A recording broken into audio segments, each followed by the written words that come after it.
So last week I decided to conduct an experiment that even I frowned upon, and that is the thought of not cleaning brass at all. It started off with a couple of rumours that people were seeing much more consistency and better results without cleaning brass due to the carbon on the inner part of the neck, and apparently was supposed to help with bullet release and bullet seating and creating better SDs. Well, I tried it for myself. I really want to sit here and tell you that it was a disaster, but it wasn't. I actually had some really good results. Let me show you what they are. So this was the previous week's results, and you'll notice that as I'm coming in and out of nodes, that my standard deviations had gone as high up as 18, and then there was a low here of 6.5. And I think I did hit a node that was a little lower, but I haven't got it on this report here. Now let's fast forward to the brass that wasn't cleaned. Going through the powder charge, my highest standard deviation was a 13.1. 8.8, 4, 4.9, 12 is a high again. Now, look at this one here, 1.2 standard deviation.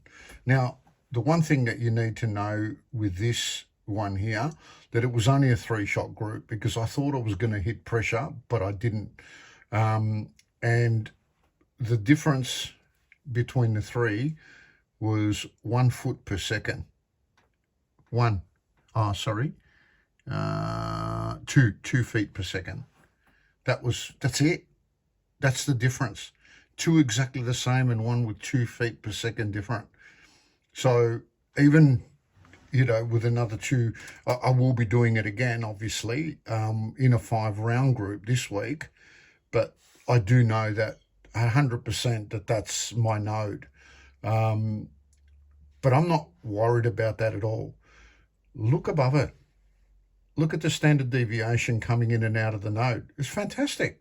I mean, to have a high of 13, usually when I'm out of node, it's usually about 15 or 16. A really bad one would be 18. But that is insane. So was it a fluke? Was it the dirty brass? Was it because of the carbon build-up inside of the neck that allowed the projectile to seat nicer and to leave the barrel nicer, leave the case nicer?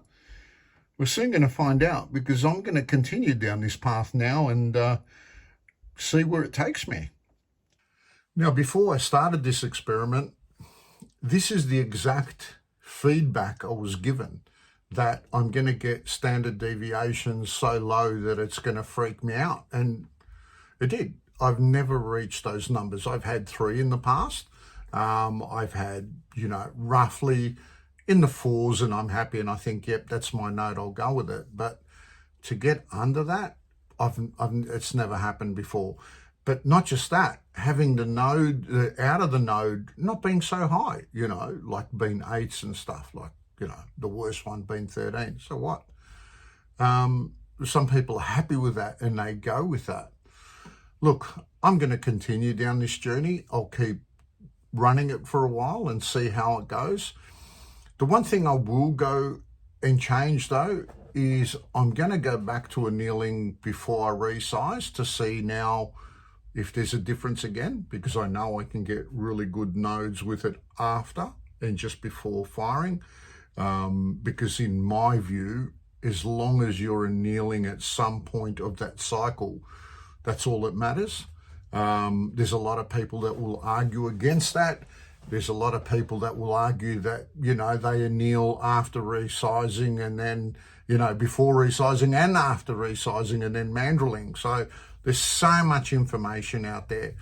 But because I have stats now, I'm going to go and do it before I resize and see what the numbers look like. Looking forward to showing you the results.